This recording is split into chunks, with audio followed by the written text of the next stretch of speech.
Still gonna lose, man. Let's see the team. Welcome back to the Bill and Will Show, man. We got a special guest, Mr. Madlock here, man. What we got next, man?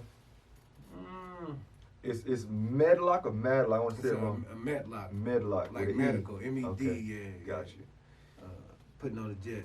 Putting on the Jets, man.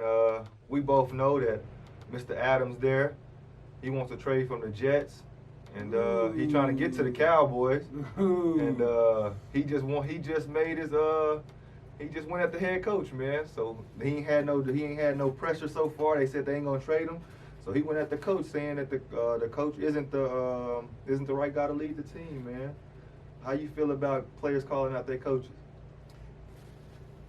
I don't necessarily agree with it, you know what I'm saying? But I'm not that player also, you know, but I have worked at jobs, you know, where you want a promotion or even if you want to get out of it, you know, but the man signed a contract. Is one thing I've always agreed with. And I want him in Dallas, you know what I'm saying? But you just can't come to Dallas because you want to. You know what I mean? Like, you still under contract, that your coach is still your coach, you know what I mean? You got to play for that dude. That's where the conflict comes in, you know? You say something about your coach, the next thing you know, you're on the end of the bench or you're not coming to meetings or, you know, that's where the issue comes in. Like, man, like, do your contract, you know? Serve out your contract, you know? And when the time's right, the time's right. If the coach is wrong, speak on it. But if he ain't, you know, don't create them unnecessary problems. That's my opinion. You being the leader of the team, you know what I mean? The coach being the leader of everybody, but with the locker room, you got guys that lead the locker room. You are the leader of that locker room, and you calling out your head coach. It's not only you that you making lines with. It's everybody that really rock with you now. They gonna feel like the same way about the coach. They gonna be on your side. So you making division in the locker room, and now, man, it's kind of like the Jets. We already knew that y'all wasn't gonna be too good. Now y'all might go 2 and whatever. You know what I mean? They gonna blame it because of you. Another thing, though, when you show that type of character, it shows other teams.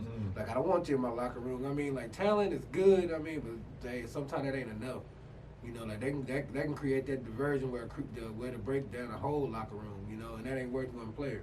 And that's a fact because, you know, like, with this guy, he's amazing. Oh, don't get me wrong. He's amazing. He's amazing. Since Louisville in college, you know like, yeah. He's amazing. But the thing is, what happens if I do bring him on my team and we don't see eye to eye? This is what you're going to do to me? Exactly. Now you want to go play with the Ravens, you know, so you're going to do my team like that? Like, nah, and we didn't give up draft picks and, like, nah, man. Yeah. Like, you know, you be professional about it, you know, sometimes, and, hey, a trade will happen, you know, you never know. Or sometimes you got to play that contract out, you know.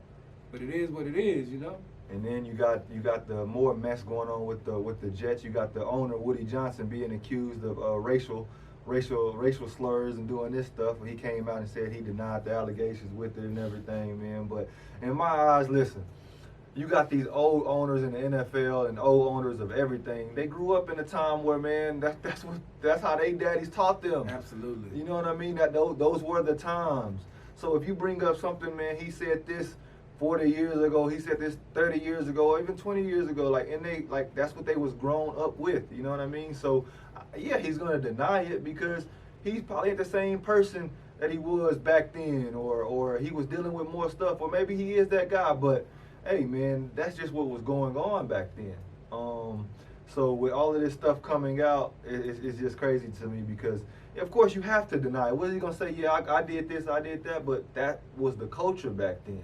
I'm not saying it's right, but that's what the culture was back then, man. I just seen, man, that they put a Nazi guy that was ahead of the Nazis. They put him on. He just got convicted. He's like a 90-something-year-old man, you know. But they not out here convicting slave owners and stuff like that, you know what I mean, over here. So it's kind of different when people come out and say, hey, he did this with the racial remarks. Unless you have it on tape like Donald Sterling, then you just gotta be like, you gotta go. I mean, like they say, you never know what nobody do at home. You know, like he is the owner, you know, you don't even want to use that as that term, but he's the owner of that team. So he signs the checks, you know, like he can call you all sorts of names. Don't mean it's right. You call him all sorts of names when you get in your car, you know, like my current employer. I don't know if they like black people, but they sign my checks and I'm cool with it.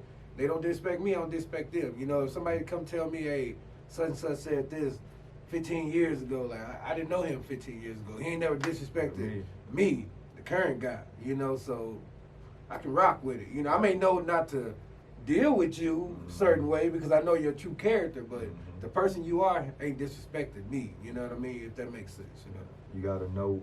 I mean, they know when to say it and when not to say it, and then when they do say it at the wrong times, that's what happened with the dollar store and stuff, and everything else happens. It eventually to come out to light.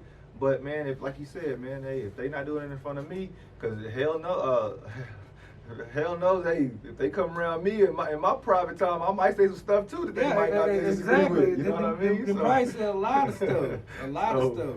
So that's just the Giants organization, right? Giants, the Jets organization right now, man. It seems to be in turmoil. It seems to be in a bad place.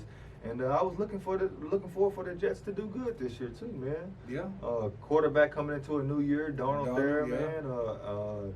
They got Abrams there. They got the Quentin Richardson from Alabama, Roll Tide. They were supposed to do good this year. They got the running back, Bell. You know what I mean? They got my boy too, Greg Williams, the defensive coordinator. You know, running that defense. You know, they were supposed to do good this year, but like I said, the offensive. Tom Brady done left the East. You know, it's open, wide open in the AFC. Like I thought they were gonna do pretty good this year, man. But now you got all this turmoil, man. I think this is going just another. Hey, what's gonna happen to Adams on a prediction thing? He gonna end up getting sent to. Buffalo, Arizona, or something, you know, something like that. That's what's gonna happen. They're gonna send him to the desert, you know. Yeah. Like in the NBA, you want to trade? I'll send you to the desert, to the Kings or to the Suns or something like that, where you're gonna lose. And Kawhi, one of the few people that was an exception. They tried to send him to Canada. He's like, I got you. I'll show you what to do with that. Yeah, but that team was really good when they got him. They was already winning 50 games, 60 games, 70 games, man. So they was really good already. We want to talk on that topic, but no. Hey Jets, y'all got to get it together, man. Y'all from the top to the bottom, y'all not looking good right now, man. Not looking good at all, man.